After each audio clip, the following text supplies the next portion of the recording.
assuming, but I do it. And so it was important to me that we sort of document it and have it. But absolutely, I mean, over last year, a lot of the comments were like, "Yeah, it's great to hear you talk, but how about everyone else?" So I won't be doing as many, and then I'll give them everybody else. Can do Lord this year. of the pod. Yeah, absolutely, we're going to do them though. It's all set up, and I think we do our first one tomorrow with you and Neil and Chris.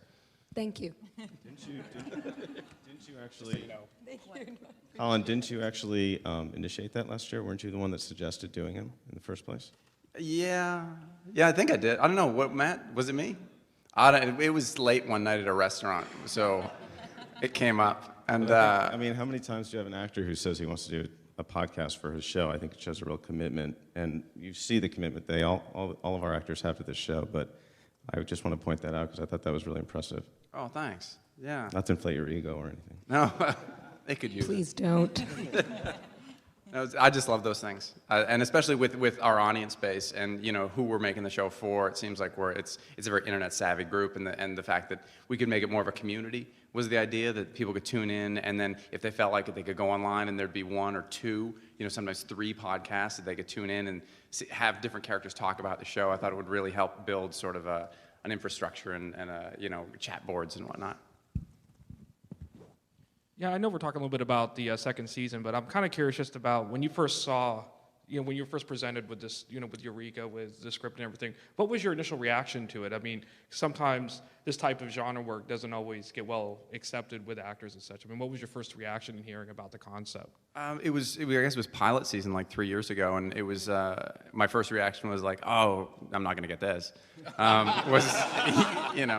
But you go in and you do the audition, and it was Jamie in the room, and we actually seemed to be speaking the same language, and that was really exciting. And then it sort of went to the next step and the next step, and it went along the way. But no, I was excited by it. I just thought there were so many different tones and levels in it that I thought for sure somebody else was going to jump on it, and I was going to lose it. Neil? Actually, when I read it, I thought it was awesome because it was, it had been kind of a while since there was a really good blending of sort of the sci-fi and humor. Like, I think the last that I really remembered was Firefly, which I really like. But I think we've got sort of a similar tone to stuff like that, or like Briscoe County Jr., or that whole, blending the funny with the exciting, with the science fiction and the action, because it's not just science fiction, it's not just a comedy, it's not just a mystery, it's just a whole bunch of things together. And when I read the very first script, I just kind of thought, how can it not go? Because I think it's got a pretty broad appeal for everyone. I mean, it's so character driven. I mean, I think all of us sort of looked at the characters and thought, there's so many possibilities with all these individuals that why wouldn't you want to do something like that? And so it was, as Neil said, it's beyond sci-fi at this point. It really is about the characters. It's really how these characters sort of, interact with one another, interact with the town. The fact that it's kind of based on the Einstein idea of bringing sort of geniuses from around the world together in one place to do better for the world. All those things sort of spinning around. The phrase that Ed used a little while ago, the greater the risk, the greater the danger, is part of what this show is about. So it just presented so many possibilities that you just thought, why not? And thank God it's me as opposed to that actor over there. I have to agree with Colin, because when I read the character description, she was described as China. Wrestling, China. So, yeah. So I loved the script. I thought it was incredibly funny, but I thought I'm 5'6" and there's no chance. So for me, it was fantastic, because just getting, I loved the character because I'm an incredible tomboy myself. So to be able to audition for a tomboy, I think was just wonderful, because there's not enough of them on TV. So that was just easy for me. I felt really comfortable going in, and I just felt like I was playing another part of me. And then actually getting it, I think, was the shocker more than anything. You were the last tape. I don't know if that's a good thing or a bad thing. You were the no. You know what? This has been a long day. Let's just hire that one. I don't know. I'm exhausted. No, they were watching. They were like, we can't find this girl, and they put and everybody sort of stood up, and it was like, that's her. Yay! And she's not China. I actually seriously thought China was going to get the job. I was like, they're just going to go hire her. She's acting now. And Chris had a good story too, who plays Vince, the chef. He goes in and it was sort of all these modelly looking guys, with like mesh shirts and earrings to play the gay chef. And he had sort of had this like, oh, I'm not going to get it. And the guys, Jamie and Andy, were so good about sort of, looking through what they'd written even to sort of know that person, like you and Chris, and it made a great group of people to work with. I think I was a blonde white woman. I think that was the description. Wait a minute. You're not a blonde white woman? I'm getting blonder, Okay. but I'm working on it. I was a former cast member of Ally McBeal. But I really appreciate, I think that, there's never any mention about the fact that I'm this black woman running this company now in this triangle with my men. And to Bonnie's, I think Bonnie was the one who went, no, she doesn't have to be white. We can go outside of that.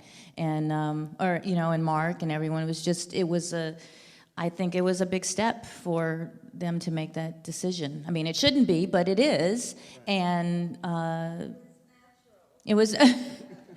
But you have to understand how unusual it is to have one cast on television that have two black people in the same show. It never happens. Or I shouldn't say never, it rarely happens. So to find ourselves in this situation was just glorious, because as I say, it very rarely happens. And it's fantastic that it's never been addressed. That's what I love, is that it's not addressed, it's not a big deal, it's not an issue, no one seems to care, and they shouldn't care, but it's just nice that it just is worked out perfectly. Yeah. Seth said that the other day. Alan said that he plays Seth Osborne. He's a big guy, and he was saying that what he loves about the character, it's like one of the first characters he's played in 10 years where it's never been mentioned. There's not a joke about it. There's not. That's just happens to be who he is. Yeah. So it's just really cool. I wanted to. There's actually one. There's an episode this season where Fargo's grandfather gets defrosted from cryostasis, and I think it's the only time in the 2 years and how many episodes we've done, including the pilot, that the fact that suddenly they're the head of this organization is a black woman. And even then, I thought it was really nicely done in the way he kind of does a double take. Because you don't know if it's really because I'm a woman who's the head, or that it's black, or just both, and he's complete like, you couldn't be the head of this. Character from the 50s wakes up and a black woman is leading global dynamics. I was wondering if I just ask about this very impressive new set you've got and what it's been like shooting on it, and if you can talk about any of the scenes you're filming on it this season. Well, I'd just like you all to know that is my office. But you come up these steps and you're like, wow, we may just have to come back for a third season just because of this set. Just to pay for this set. Just to pay for this set. We're in, buddy, we're in. Look at this set. Yeah. What is it, 12,000 square feet? It's 12 or 14,000 square feet. Have you guys walked around the thing? So yeah, your first reaction is sort of anger because you're lost.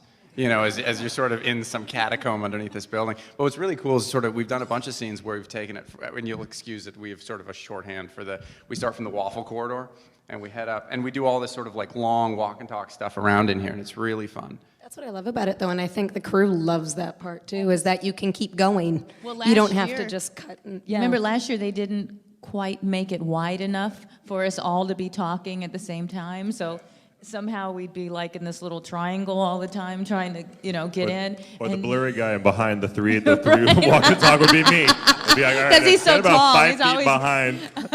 The little head poking up was usually me jumping in the Now we have background all to say this my 2 room. lines in the scene. Hey guys, what's happening over there? Well, I also am excited because I've got a little office this year too now, a little Fargo cubby.